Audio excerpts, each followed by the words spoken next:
I thought it would be very appropriate and proper, so to speak, to give an update of what I think is happening in terms of the divine plan. The truth is, it's not easy to figure out what's going on because it seems to be backtracking. You know, one time something happens where it looks like it's moving forward, and then all of a sudden it seems to be moving backwards, and so on. But there is something going on which is, I think, in my opinion, not good, okay? And in a certain sense, it's to be expected. Many times, nothing flows easy. In other words, even though the Geula, the redemption, is promised, obviously, that the Mashiach will come, you know, the problem is, many times, it's not really due. It has to be pushed. And this is problematic for obvious reasons, because Klal Yisrael, in a certain sense, has to have the ability to move forward, because it's not due really al yidei din. You know where you see this? You see this by Yetzias Mitzrayim, by Egypt. The Jews got out of Egypt. Did they deserve to get out of Egypt? Really? Was it the time of redemption? And the answer is no, of course not. It wasn't. It was missing years for the redemption. But the Ribono Shel Olam, you know, did not look at that for obvious reasons. I mean, the major one was they're not going to last. They're not going to last to be in a state of deserving Geula before they deteriorate to such an extent that they won't merit the redemption. And therefore, he decided that right now is the time to take them out. They need to get out before they enter the 49 levels or degrees of tumah, of defilement. If they don't, if they dip into it, then they won't deserve Geula, redemption. And that's it. So therefore the Ribono Shel Olam decided that for obviously emergency's sake, he's got to take them out now, even though they don't deserve it. And he will rely on the fact that they ultimately will deserve it if he takes them out now. So what do we see? That there's an situation where the Jews have to be taken out because of an emergency. It doesn't go, as they say in Yiddish, glatt. It doesn't go simple, you see, because they don't do the full job that they need to do in order to deserve redemption. So therefore, you have to have some type of what's called midas harachamim. If you have midas hadin, they won't get out of redemption. In a certain sense, I'll tell you something which is very, very important. There's a Merkava. There is a divine chariot of Ezekiel in Yechezkel. And that chariot, of course, is a divine vision. And it's really the sum of all Kabbalistic thought. It's called a divine chariot, and it has 4 wheels. And this is what Ezekiel, Yechezkel, saw, a divine chariot. There was, it was a chariot. I mean, that was the mode, obviously, of accelerated speed in those days. And it had 4 wheels in the vision of Yechezkel. Okay, it had a lion, okay, and it had, which represented the 4 major figures in Judaism, and so on. It had a lion, a bull, whatever, and it had an eagle, and it had a man. These were 4 different forms or faces, whatever, on the chariot. And on the top of the chariot was the image of a man. And this is symbolic of the entire operation of creation.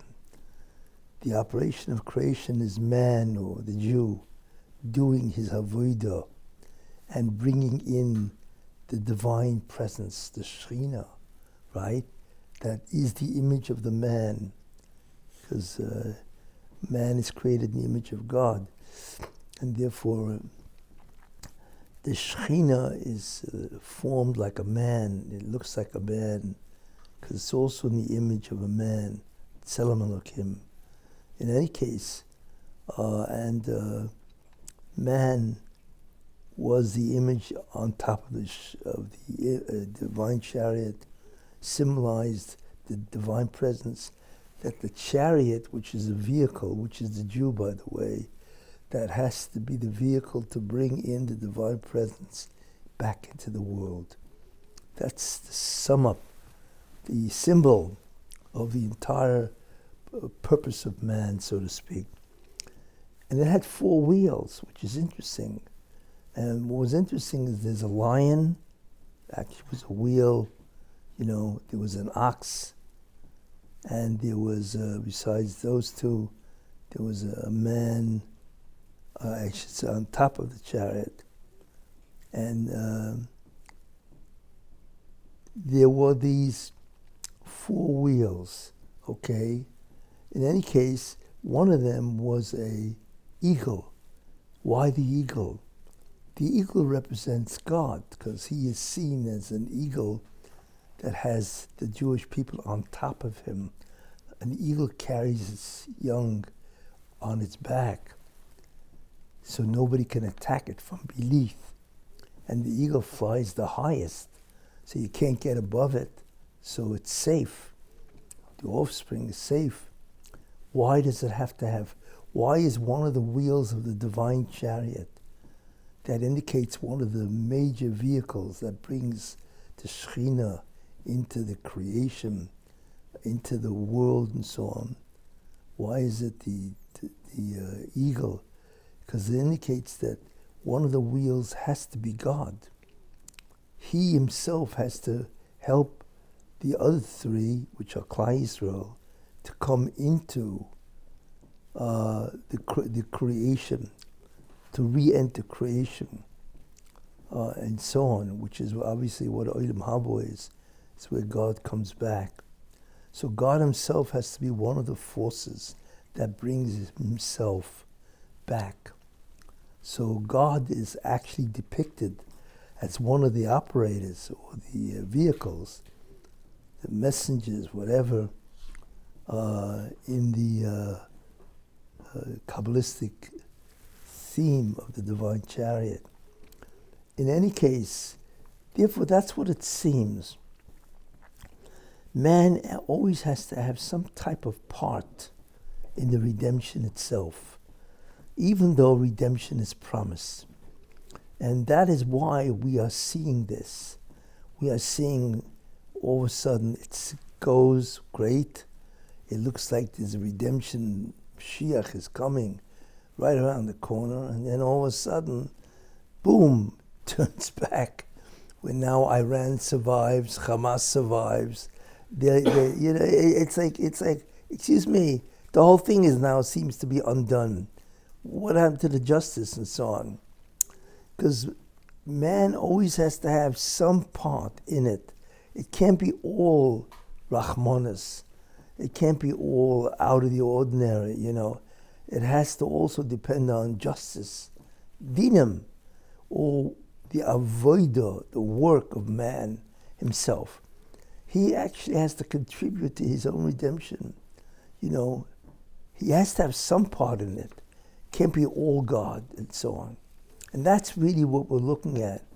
We're looking at the throes of redemption, as it proceeds it proceeds a little on its own to dinim because of our work, our righteousness, and then all of a sudden it reverts back to man's efforts.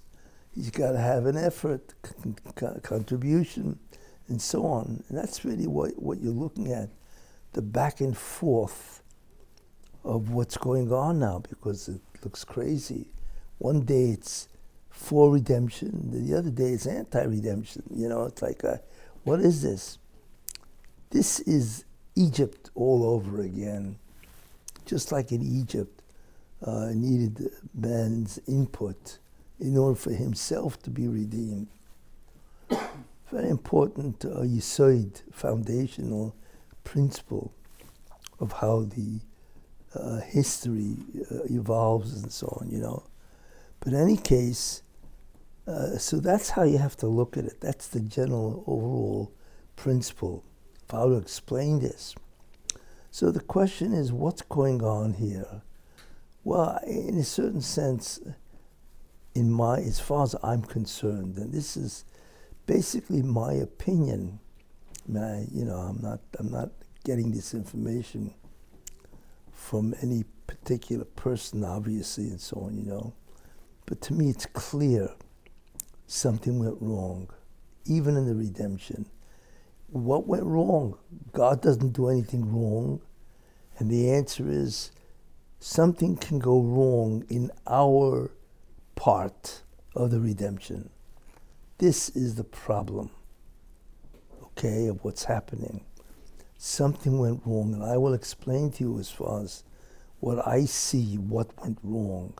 And it did go wrong, as you will see, in our part, in man's part, not the Shekhinah. But although I assure you that eventually it'll all come together, because that's the way it always does, and so on. It's just that God wants, since we don't really deserve it, this is the problem. Something went wrong. What went wrong? I will tell you. But before I proceed, let me just dedicate this shiur. This shiur should be a blessing and a merit for the health and success of the families of Regina Bas Yosef Ruvain and Yeshaya ben Yisrael, Benjamin Wolf, and Ben Tzvi Hersh, Baruch ben Benjamin Wolf, Shmuel Ruvain ben Regina. It should have refuah shlema, and so on. And it should be Aliyah's neshama of Renee Malkoy. Should have a light in Gan Eden. Refuah shlema for Shlomo Leib ben Fega. Anyway, so I've laid the principle down, which is very important, and that's why there seems to be such vacillation, back and forth. It's moving forward, it just moved backwards, and so on, In the end, it all comes together, because that's God's will. In the end, it will come together. I mean, you have God as a guarantee that the redemption will happen. You can bet on it. It's more secure than a CD. But anyway, but it's just that it's really frustrating and agonizing to realize it can still move back. Because within our, like I said, contribution, we fail and we miss.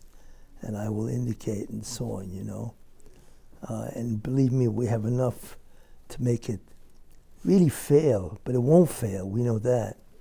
But there are really problems, both in Israel, which are the Jews, and both in America, which is supposed to assist the Jews, which I've said many times, the whole concept of the Tov Shebe'esav, that in the end they will help Yaakov do the redemption.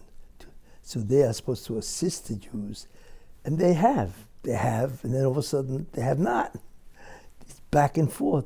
So in both spheres, they're all messing up in that sense, you see? It's the classic, and so on, whatever. It's almost like in the Exodus of Egypt, you see where they messed up. 4/5 didn't go out, right? God had to take them. That was a mess up. They should have gone out. There was a faulty redemption. God had to take the rest of them out because they were going to go into the Mem Teshai Tumah. But these 4/5, they messed up. They didn't want to go out. There you are. Do you realize that they messed up? But God had to do the redemption anyway. So you see, even in the forerunner of redemption, they messed up. So if that's what happened then, I guarantee you it's going to happen now, because we are in a much worse state than they were ever in those days. You see, because one thing is obvious, the more advanced civilization becomes, the greater is their need for spirituality. And we have much less spirituality than what they had, in Egypt and so on. But in any case, let me continue now, this beginning of redemption and so on. So we know that what God did is he had hostages taken. We know that, and so on, It's interesting to think about. I just had an idea which I would share with you, but it's speculation, because Gilgulim are always speculation and so on. But I told you he took hostages, that the divine plan was hostages to repay the injustices that the Jewish people did to Yishmael. Look, Yishmael was no ordinary person. He was the son and the brother of Yitzchak. Those are not ordinary people, and so on. He had tremendous koiches. In fact, if you want to see really the full potential of Yishmael, the Chido, in a sefer that he wrote called the Pnei David, writes something remarkable. You'll notice if you look at the end of Toldos, Yishmael had 12 sons, 12 princes, whatever they call themselves, chieftains and so on, 12. The reason for that is because he was supposed to be the duplicate, he was supposed to be part of the avoid of the Ovos, Yishmael, right? Imagine. That's why he had 12 sons to have 12 tribes. Not that he would have had the 12 tribes, but he was supposed to replicate the 12 tribes with his own tribes, because in a certain sense he was like an Ov, although he wasn't the full Ov like Avraham Avinu, obviously, but he was a great man. We don't recognize his greatness, and therefore he's not a simple person. But in any case, he, like I say, was not a simple person. But in any case, what he did is that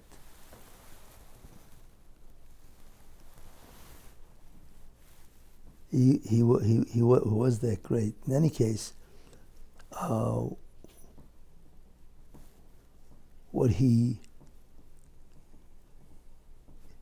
issued in a certain sense, okay.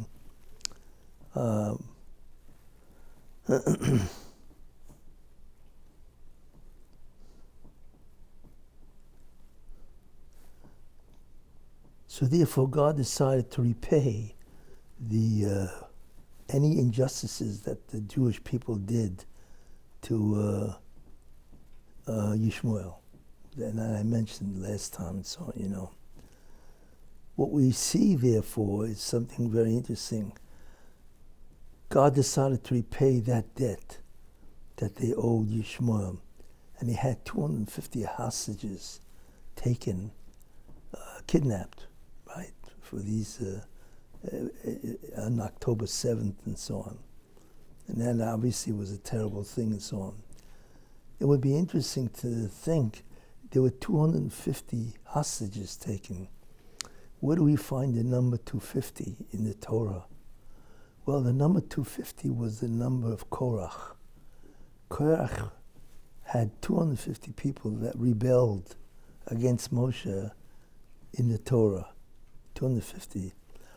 It would be very interesting if God used a Gilgal, an incarnation of 250 rebels that joined Korach, if he brought them back and used them as an atonement for the Jewish people over the centuries and so on.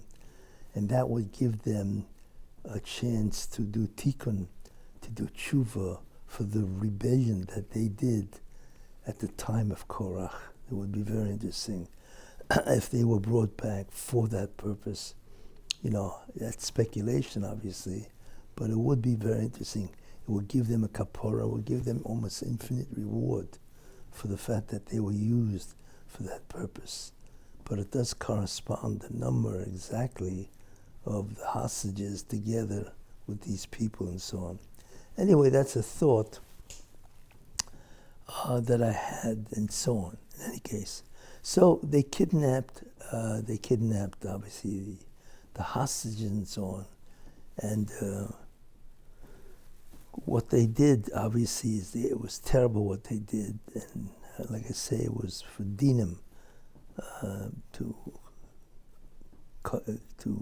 replace what the Klal Yisrael had done to the Yishmael and so on. This is what they did. They kidnapped hostages. Now, what was the mistake? The mistake is this. If you are sent on shlichus, which means you are sent as an agent of God, especially to bring righteousness back, you have problems. Why? You cannot have an ulterior motive. You cannot have a motive besides what God wants, which is the agency. You can't just do what you want. You have to do basically the agency of God. Now, Trump. I had mentioned Donald Trump has obviously a shlichus. I mentioned that so many times in so many shurim that in many ways he's a Mashiach, not Ben Yosef, but he's an assistant of Mashiach Ben Yosef, in order to help the Jewish people at the end of time. And that's what he's for. In any case, so if that's the case, he's got to do what God wants, which is righteousness. Okay. The Constitution of the United States requires the main job of the president, as far as I'm concerned, in the Constitution, the main job is to do what? Is to protect American lives, because that's where everything is located. You protect them, they survive and flourish. You don't protect them, they're gone. So the Constitution obviously says the critical thing of the President of the United States is to protect your citizens. Well, guess what? Among those hostages were American citizens. They may have been Israeli citizens too, but they were American. Therefore, they required Donald Trump to protect these American citizens. Therefore, he should have gone in. Forget about the Israelis. It's true, they captured Israelis and killed them and so on. But they also captured Americans. So he should have, justice requires, that he should have gone in and killed Hamas. Right. That's what you do. They're my citizens. What are they doing in your country, kidnapped? I will come out and release them. I will kill all of you. And believe me, American army can kill Hamas. Did Donald Trump do that when he became president? No, not at all. Okay? Did Biden do that? Of course not. Biden, too busy sleeping. What's he going to do? Right? So they did not protect American citizens. But the problem is that they can they have the power to kill these people, you see, and they did nothing. They allowed these people to suffer terribly. I mean, what does it mean to suffer for 2 years? And did nothing to alleviate and to return them, and so on.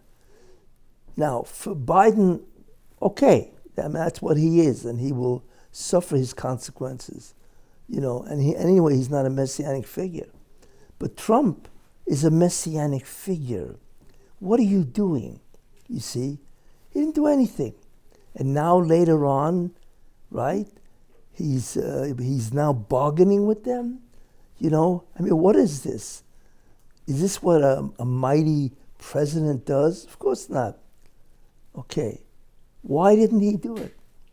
Because his motive changed. That's why. Which is really very bad. Remember, if you are an agent of God, which he believes he is, he said it. Maybe God wants me to save the world, right? That sounds like he believes he's an agent. He didn't do anything, right?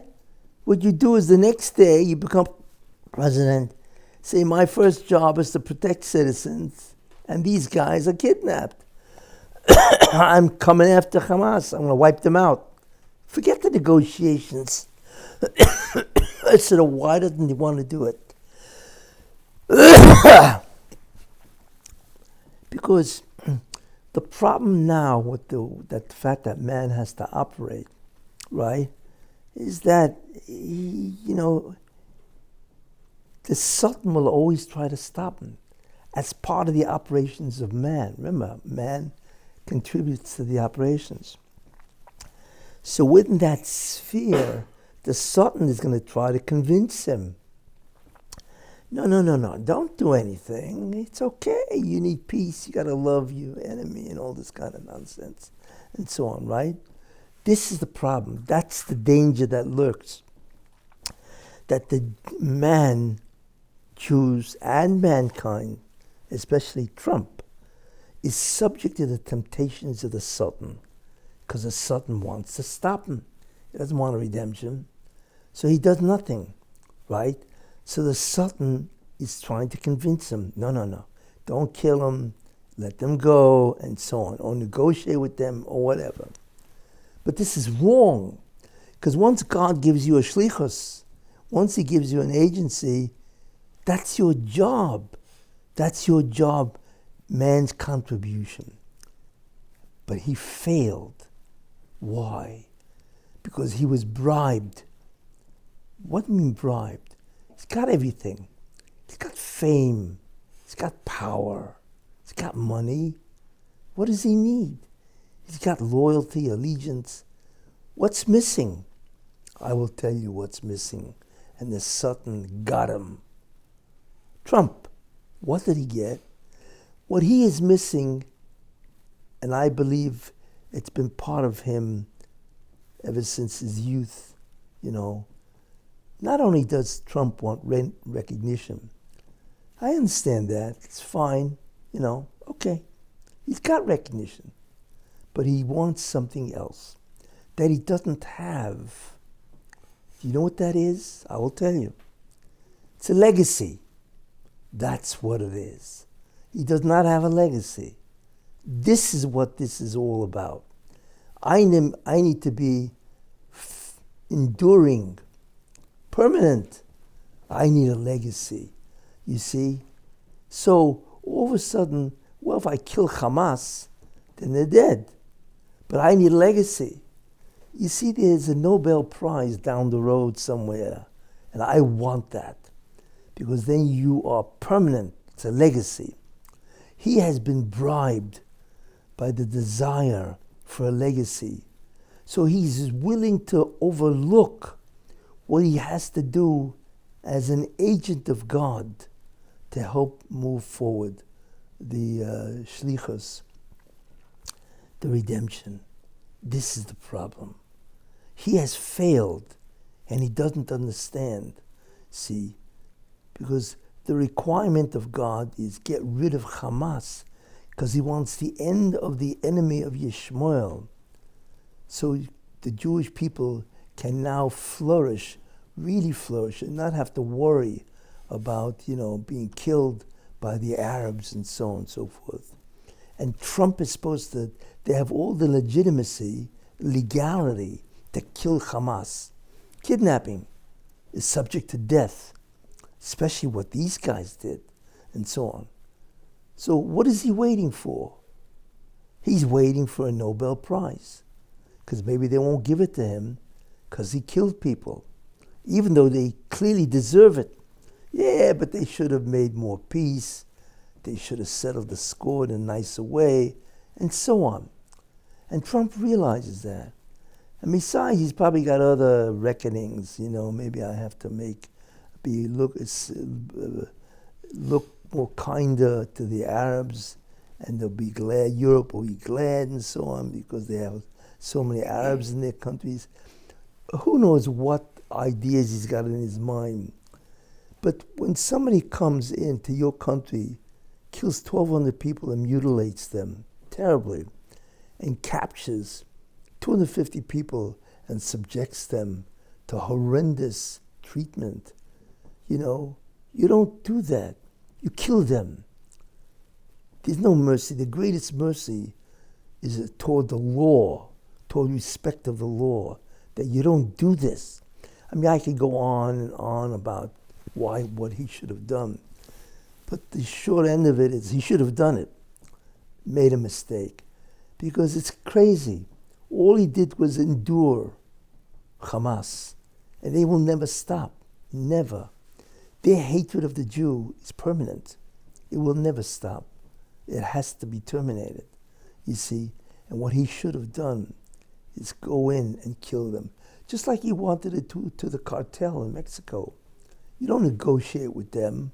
You capture them, Okay, they put them in prison for who knows how long and so on, But really? You have any idea how many people were killed by the cartel? How many people's lives were destroyed by the cartel, by the drugs, and so on? Why are they in prison? Why do they deserve to live? And all those people they killed with the drugs, how many lives they ruined? Why don't they have the death sentence? This world doesn't make sense. There's no justice here, and so on. This is what people do. But justice demands, you destroyed lives. What is that worth? Anyway, I don't want to belabor the point, but he failed. That's what he did. In terms of, and he never killed Hamas. Not only that, his second mistake is really off the charts, which I'm shocked at, He knows who God is. He knows the might. He knows the magnificence of the being of God.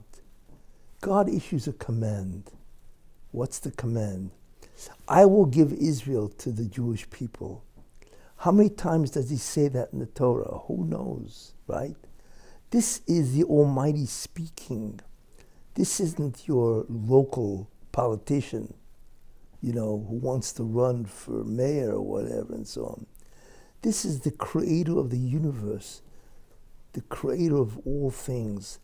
And he says openly, I will give Israel to the Jewish people. Where are you?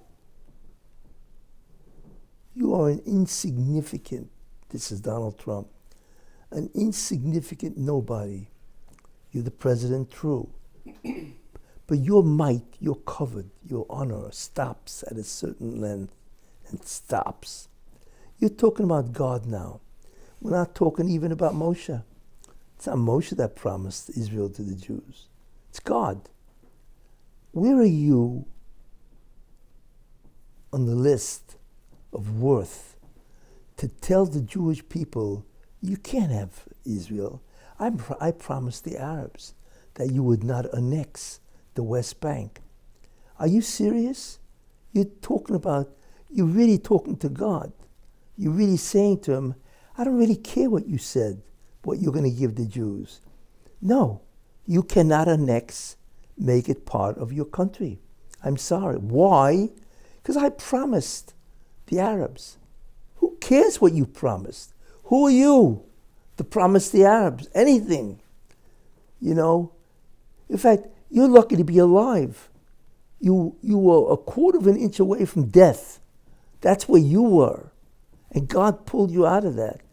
He displayed an open miracle, right? An open miracle to the entire world, which he never does, because he doesn't want to reveal his might, because then it will take away your free will.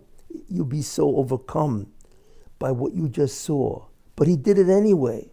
Why? Because he wants you to live. To do what?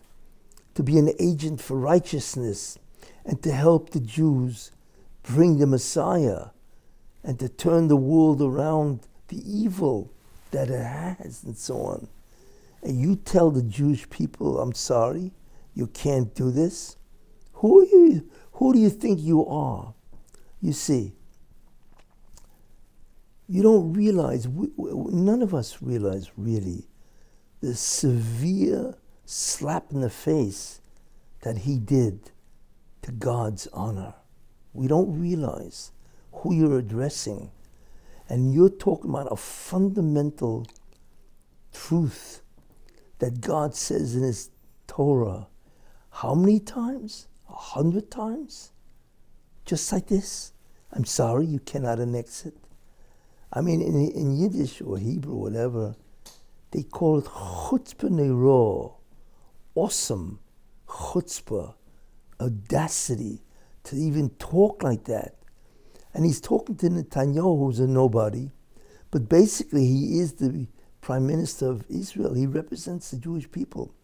In fact, he represents the position that the Jews are now in. Finally, for the first time, they're on a position to annex the West Bank. That will mean that the entire land of Israel is in total command or possession of the Jewish people. You have any idea how many years that has been missing? And you want to stop it? Bad news for Trump. He doesn't understand what he is opening, right? You know. And so I'm just saying, that's a second mistake. And even though it's Trump, and it's not somebody else, but the other people go along with it. He represents them, and this is the mistake. It's a terrible mistake that he did, you know, which is the second thing that he did, and so on, you know. In any case, this is what's happening. So now you begin to understand something. I told you, first mistake is constitutionally, he should have killed or destroyed Hamas. Forget about negotiating with them. Who are they to tell you negotiations? You really have to laugh at the whole thing. You know, the crime they committed and what you're allowing them, all because you want some type of, honor and glory. Anyway, not only that, here's a third mistake that he made. Iran. It's beyond belief what Iran is. First of all, what is incredible is Israel is a member nation to the UN. And the UN is bound to help. That's what their job is. You know, prevent war. Yet Iran, which is a member nation of the UN, swears they are going to destroy Israel. Yeah, but that's illegal from the standpoint of the UN. One member nation cannot swear to destroy another member nation. For what reason? Israel is not attacking them. So therefore, what do you see? UN violates their own charter. They're a bunch of just hypocrites. It's incredible. They stand by and do nothing while they allow Iran to threaten constantly that they are going to destroy Israel. You're not allowed to do that. According to your charter, you have to defy Iran. Right. In fact, what they should do, very simply, is you are creating unbelievable unrest, murder in the Middle East. Right. Iran from 1979, Khomeini, has been destroying. How many people have they killed? How many people have they murdered? Right? Americans, or Middle East people, or their own Iranians. They kill their own people every day. It's a wanton murder, right? Does the UN say anything? Does the UN say, it's one thing to kill your own Iranians? You're doing this all over the Middle East, right? You are creating war all over the Middle East. We're not going to allow this. You want to destabilize the world, do it on your own time. Don't do it in the Middle East, in our planet, and endanger our entire civilization. We're going to stop you. Right. Now, along comes Trump, and he threatens them and says, what, you want to build a nuclear weapon? You think we're going to allow you to have a nuclear weapon? Are we crazy? You know, you're nothing more than a murderous religion. You know, you believe in killing people all the time. And you want an atomic bomb, or hydrogen bomb, or whatever you want. What do you think, we're crazy? We're going to stop you. And they did. So I give him credit. Tremendous. He went in and blew them to smithereens. Thank God for that, you know. So at least he removed the threat partially. But wait a minute. Those mullahs, do you know Afghanistan? Who was it? Trump. It was Trump, yeah. He wired Afghanistan, the Taliban. And he said to them, you know, if you kill one American, and he sent them a picture of their homes, which is interesting, all circled where they live. The Taliban, right? And he said, by the way, if you kill one American, you see all these homes are circled, they're all your homes. We're going to annihilate, eradicate your families, all of you. And what are you going to do? Nothing. What can you do? Nothing. Guess what? For 2 years, the Taliban laid off, did not harm a hair on the head of an American. Because Trump meant it, and they knew he meant it. That's all it takes. Why couldn't Biden, actually I shouldn't even talk about Biden. Why couldn't Trump forget about Hamas? He just killed them, but the real enemy is Iran. It's obvious. He should have wired Iran and said to Iran, you see these homes are all circled. You know what they are? They're all the families of the mullahs. Guess what? If in 48 hours the hostages are not back, because you know how to control Hamas, right? They don't need anything more than you. Because if you take away the money and the oil and all that, they're finished. They'll do it. I want you to wire them and tell them you need to return every hostage to Israel, and we need to stop the war or whatever. Or you need to surrender and so on. If not, we will kill all the mullahs, every one of them, and free Iran. Did Trump do that? No. Why not? Why didn't he do it? Not only that, Trump is a fool. Do you know why? I will tell you. What God does with Midas Hadin, the measure of justice, is he knows if you have something caused and you are some type of degree of contribution, no matter how far away you are, God knows. And he will count you guilty and punish you for the degree that you're away from the act itself, right? God is very strict with justice. Once he decides to do it, you're finished. And he will mete out punishment to you, the exact distance, level of contribution that you did if you are 80th away, and he knows, he will punish you 80th level, right? Far away. Closer, you get punished closer, and so on. God never allows justice, once he decides to go after it, to go away, and so on, to be canceled. Therefore, before Trump went after Iran for the nuclear, or before Trump went, before Iran joined up with Hamas to destroy the hostages and so on and so forth, then what could justice say about Trump? I have nothing to do with this. I wasn't even president, and so on. Okay. But once Trump became president, then the consequences of that war is now also on Trump. You see, by the Iranians, not just by the Israelis, because the Iranians can now say in front of God, we blame Iran, the mullahs, because they are destroying us. Not only are we their citizens, but they are killing us. They murder every day.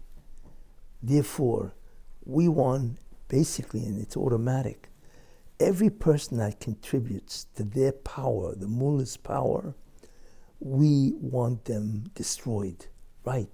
And we have a right through justice to claim that, because you are a God of justice.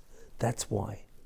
Do you know that Trump is now on the list of punishment? Because he's allowing Iran to destroy its citizens. And God will pay back the justice, no matter how far Trump is away. You talk about being in front of God, pleading for your life. That's what you're talking about. He has no idea. He is now on the list of people who contribute to the misery, the suffering, right, of the Iranian people. Why does he want to be on that list? Because that's now where he is, right? Why? He has an unbelievable opportunity to wipe out murder and injustice in Iran. He has an incredible opportunity to vanquish the Iranians, the mullahs, and kill them all. Why? Because they deserve death based on international law. Because they aid and abet, and they're part of Hamas. It's obvious. They have proof. They know exactly where Iran fits into the picture. So why does he want to be on that list? He doesn't understand he is in danger. Because right now there's, and he has to do it, the Sultan is prosecuting him, Trump. Right, he has to prosecute him, that's his job, even though he wants him to live. But really, he's got to prosecute him. That means he is now on the prosecution block. He doesn't understand that. And we're talking here about the suffering of an entire ummah, people, right? I'm just showing you the incredible mistake that he's making.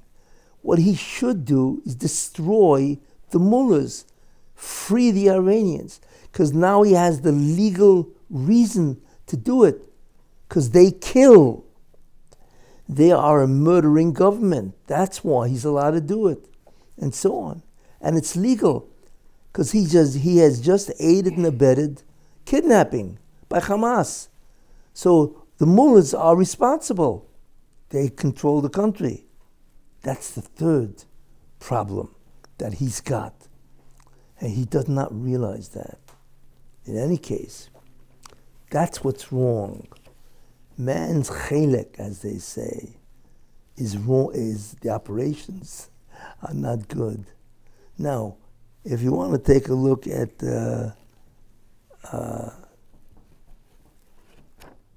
Israel has the same problem. You know, God, what's the problem with Israel? The Erev Rav. It's the people of Israel that want secularism. They want to destroy the Torah. They don't believe in the Torah, and they want to destroy it. So it's secularism. Why does God want to allow them to do that? Because He wants it. Because one of the problems is that they can connect. They contribute to Torah. They used to. And this gives them a merit. This is part of the problem. And that's why it's so hard. So the Sultan gets up there and screams and says, wait a minute, look how much money they give to Torah. So therefore it stops the dinim, the judgment, from coming down on the Erev Rav, on these people that hate really religion and so on. And they want the draft, they want to destroy the Torah and the ability of Jews to learn Torah and so on. So that's very bad. So therefore God decided, well, you know what I'm going to do? I'm going to take away their ability to have merit of giving Torah. I'm going to have them come out against learning Torah. Right. What better way? When directly to make sure that they won't learn Torah. Right. That's what I'm going to do. And He did. He made them want to draft yeshiva guys. And now they don't want to learn Torah. They want to get all the guys in the yeshiva to join the army and so on, you know. This is the problem and so on, which is incredible. So now they don't have the zechus Torah. They don't have the merit of learning Torah. And therefore it doesn't come to defend them against the Torah. You see? It'll go on as long as it needs to be to remove the whole zechus. You see, they will fall. There's no question about that. The Erev Rav will fall. Something will happen where the whole government will be overthrown and somebody else will take it up. Hopefully that will allow the beginning of the return of the Torah. Hopefully that's what's going to happen and so on. And it's in short order, you see. So this is also what's happening. This is part of the cheshbon and so on, see. But in any case, this is what's happening in Israel.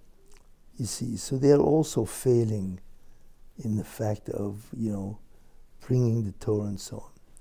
I mean, it's just incredible to watch that in Israel itself, most of the country has nothing to do with learning Torah and so on.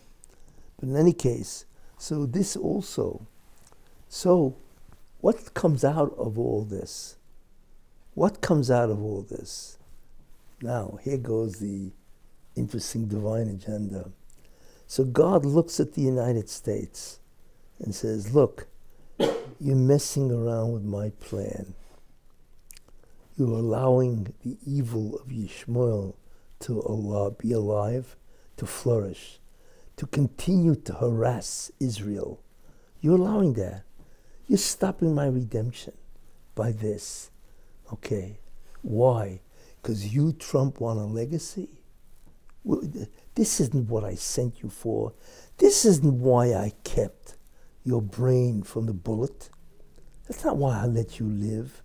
I performed an unbelievable miracle for you in front of the entire world. And this is what you're doing? You're more worried about your legacy with the Nobel Prize or whatever you're after and so on than giving Israel its land that I promised them thousands of years ago. That's what you're more interested? Then I need to teach you a lesson. And since you're doing it as president, I'm not going to punish you individually. I will punish the country because you represent the country. So what will I do to you? What's my punishment? Well, God has options. He's got weather options. He can have an earthquake down the San Andreas Fault and split California in half. I mean, what God can do is awesome in terms of weather-related incidents and so on. We're talking here about hurricanes, earthquakes. I mean, right now I find something very interesting. There's a massive drought in Iran right now that's endangering the entire country. I mean, without water, you're finished. I think you can last 3 days and that's it, you know. It's awesome what Rabbi Hashem can do, and he seems to be doing it to Iran, whatever. Any case, so what is interesting going on in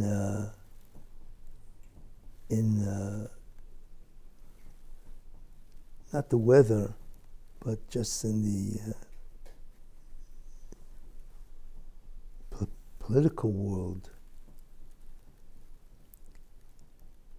God says, and this is what seems to be the punishment, you refuse to give my people its country that I promised them as a fundamental promise, right? That this is my gift to the Jews. And because you want some type of prize or honor or glory, you're going to keep it from them, then I'm going to take away a section of your country, okay, that really is yours. I'm going to take it away. I'm going to give it to the Arabs, just like you want to give the West Bank to the Arabs. What am I going to give? Do you ever wonder why, when God picks somebody for a mayor, he picks the guy that he wants. It's not arbitrary. So he says, you want to give the Arabs the West Bank, you want to deny the Jewish people, right, freedom from the Arabs, and so on, by doing justice, then I'm going to take away New York City from you, right? New York City now goes to the Arabs.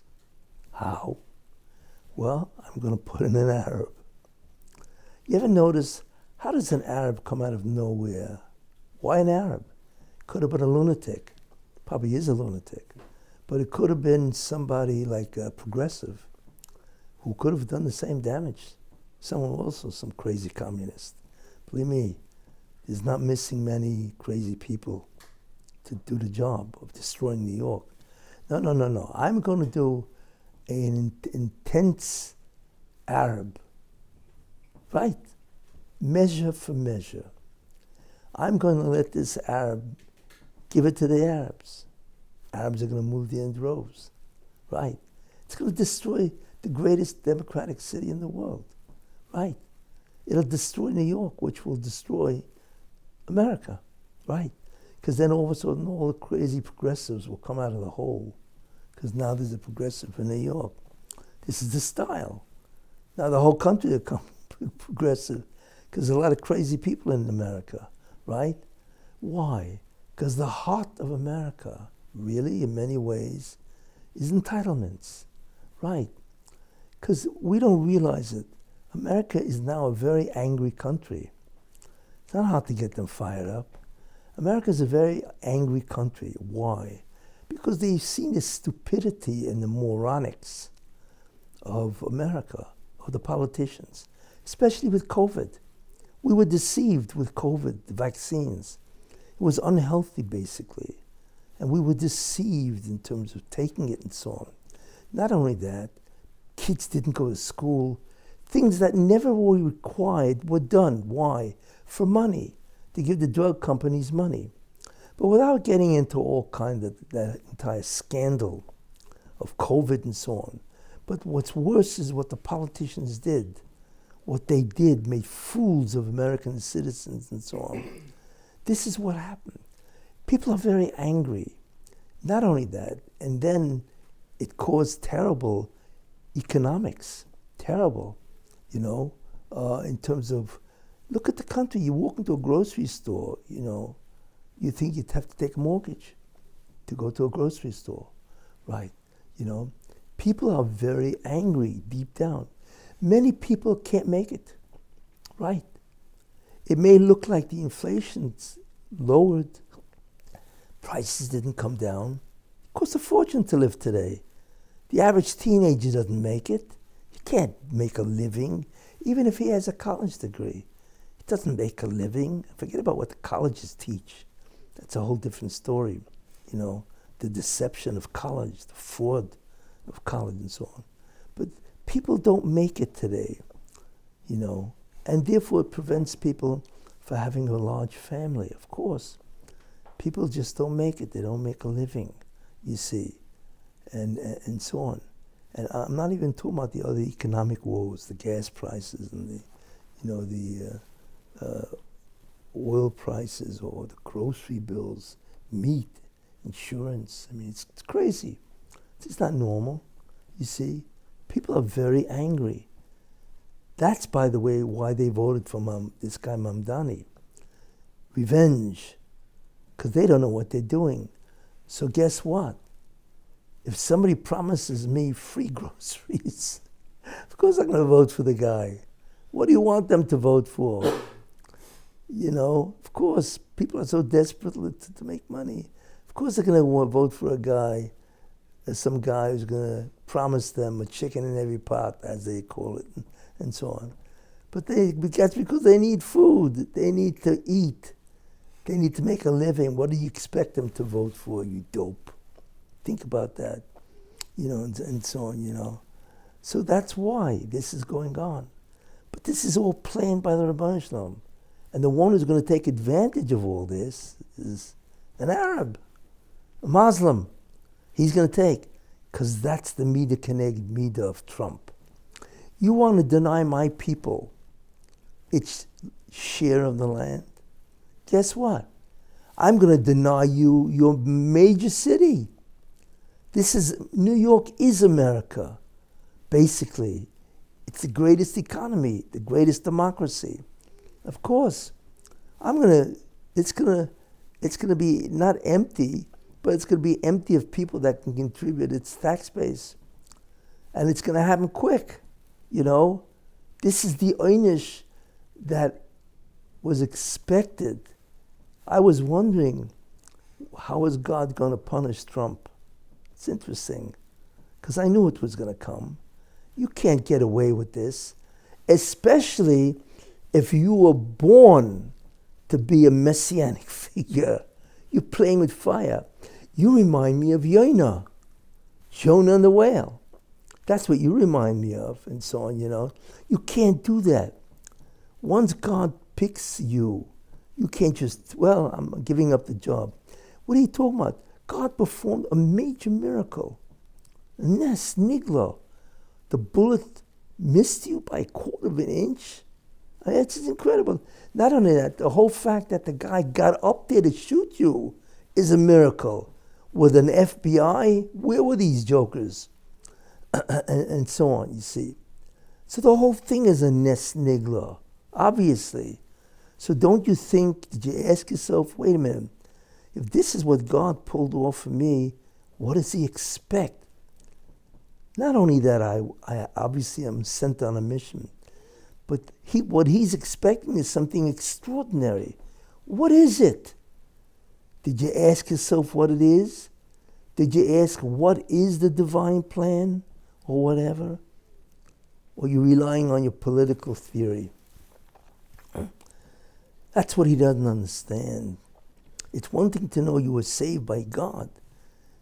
It's one thing to know that you were saved by God for a divine mission. But it's another thing to know what you're saved for. And it's another thing to defy it.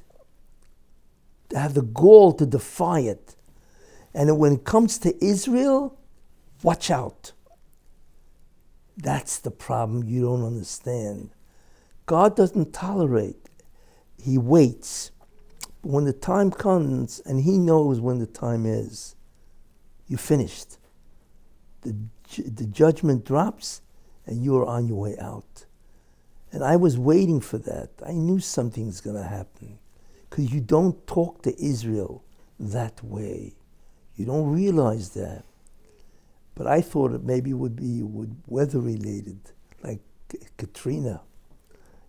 Katrina or whatever, or some major hurricane or some other major weather event and so on. But I think I was wrong. Apparently it's not. It's the end of New York. That's much worse than Katrina, because the amount of money that you're going to lose is staggering, and so on. And it's going to go on. I don't know how long. come from New York. The style can now be to have progressives, you see, in communists and so on. And that will carry on to other cities. So we are really in a very bad time. They're predicting the end of New York. Do you know if New York falls, how long it will take to come back, if ever? A city's success is dependent not on the people, on God. If God wants New York to be a major city, then it will be. But if he doesn't want it to come back, it's over. And all those 9 million people, forget about New York State. New York State will be a basket case if New York falls, because it is New York. We know that. It's the greatest city in the world and so on, you know. And there's another reason I'm afraid of New York falling and not coming back. Because it says, and one nation will be greater than the other nation, by Esav and Yaakov. It says, 4 predictions by the birth of Esav and Yaakov. Okay. And these 4 predictions, they happen. And one of them is when Esav grows big, then Yaakov becomes small. And if Yaakov becomes big, Esav becomes small. If we are witnessing the Messianic era, the beginning, in and out, like I said, we contribute, and God contributes, then we're witnessing New York, which is the greatest city, it's going to fall. Because that's what ula oim. When one nation gets big, the Jews, then Esav, America, gets small. That's always what happens. He gets small and so on. And I'm afraid that this may happen. Now, it may not happen. Maybe God will say, I'm going to make Mamdani destroy New York. But it won't happen for long. Why? Because there are 2 things in the wings that will control it in a certain way. One is that Trump has to give him money. Without Trump's money, he's finished. He can't run a city. He needs federal money. So, and Trump is not going to give him money unless he controls them. So that's one possibility of salvation, you see, is what Trump will do. Another thing is that Hochul, which is a complete moron, I hate to say it, she's an absolute failure as a government, as a governor. But somebody else is going to run, some other person. And they're people that look very talented, very good. A governor, as far as I know, can take out a mayor. So she can fire Mamdani. End of Mamdani. He doesn't need more. So that's a second point of salvation. So there's a lot up the road. But I believe this is the punishment for America for denying Israel its right to begin the Messianic process, which is the West Bank, the territories. That needs to come back. You're talking about Hebron, you know. You're talking about not just Hebron, but you talk about Shechem. You talk about all the biblical lands. I mean, that was the major biblical area and so on. And God wants it back because it has to be built up for the Messianic presence and so on. Any case, I hope I've explained, what I think is going on. The theme, this is the problem, that we have to contribute and so on. And we can actually foil the Messianic process because we have to be part of it and so on. And we see in Egypt, that we had to be part of it. But fortunately, the Rabbi said, listen, even though you're not doing your part, and so on. Look, by Kriyas Yamsuf, by the Yamsuf, the Jews, Moshe Rabbeinu had to warn them. Here they're standing at the redemption. They're by the Yamsuf. right? The Red Sea. They're standing by the redemption. And Moshe Rabbeinu tells them, don't complain against God. What was he saying?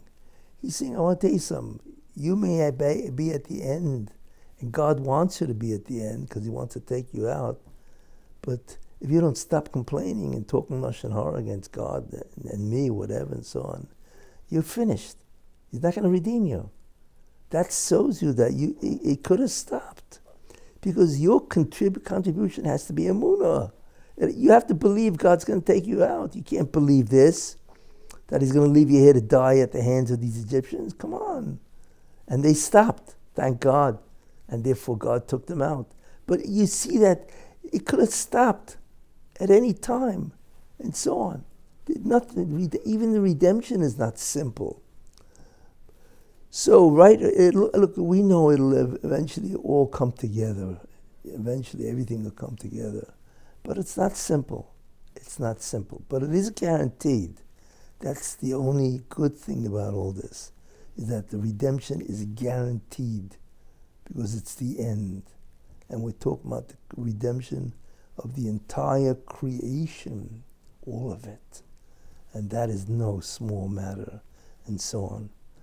So I hope that, I've provided you some type of view, perspective about what is happening today, that it's not a bed of roses, I can just say before I sign off, Trump, don't do it. Be careful.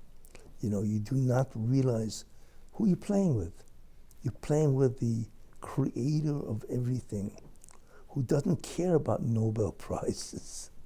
It's irrelevant to him. He doesn't care about, you can stop licking Qatar. Stop it already, I know you want to befriend the Arabs because you're hoping that they're going to support your policies of Gaza and all that, That's not the issue. Qatar isn't where it's at. It's the Jews, it's the redemption. It's the return of righteousness. That's what's demanded, and so on and so forth. And that's what you're assigned for. You're not assigned, to make a Riviera in Gaza, although it's an interesting idea. That's not your assignment. Keep your eye, as they say, on the ball, but you have to be careful. You are not just the president. I want to tell you, I tell people sometimes, you don't understand. I said this before once. Why are you afforded a special, incredible treatment by the world? You're a president that's not a president. You don't realize. You are not a president of the United States. You have become a world emperor. Right. Why? Because you are there to assist. You are the ambassador to a real emperor, and that is Mashiach. God is the king, but there's a real emperor that's really supposed to take charge, and that's the Mashiach. And you have been designated, as far as I'm concerned, as an assistant, right, for the Jews. That's your task. Don't mess it up with running after the Arabs and running after their money, running after the legacy nonsense. There's only one legacy that counts, what you do for God. Everything else is relevant, You can do whatever you want. But if it's not for God, it doesn't count as a legacy. Don't you understand? What you do for the world is only because it's what God wants. If it wasn't for God, what God wants, who cares that you did it for the world? Nothing counts except that which is ultimately for God. That's the legacy you should go for. Go for the legacy of God. And then you will have tremendous nachas, what can I say, that you actually did something toward the tikkun, the rectification of the entire creation. Well, who knows what kind of reward that really is, and so on, and so on. So be smart, use your business acumen to realize that the real profit lies in listening to what God wants. What God wants, restore the West Bank to the Jewish people. Let them complete their land, and so on. And hopefully the Erev Rav will collapse, and so on, and somebody will come that will really advance the spirituality and the presence of God in Israel, and it will really turn. Do what you were meant to do. Don't mess up. Thank you.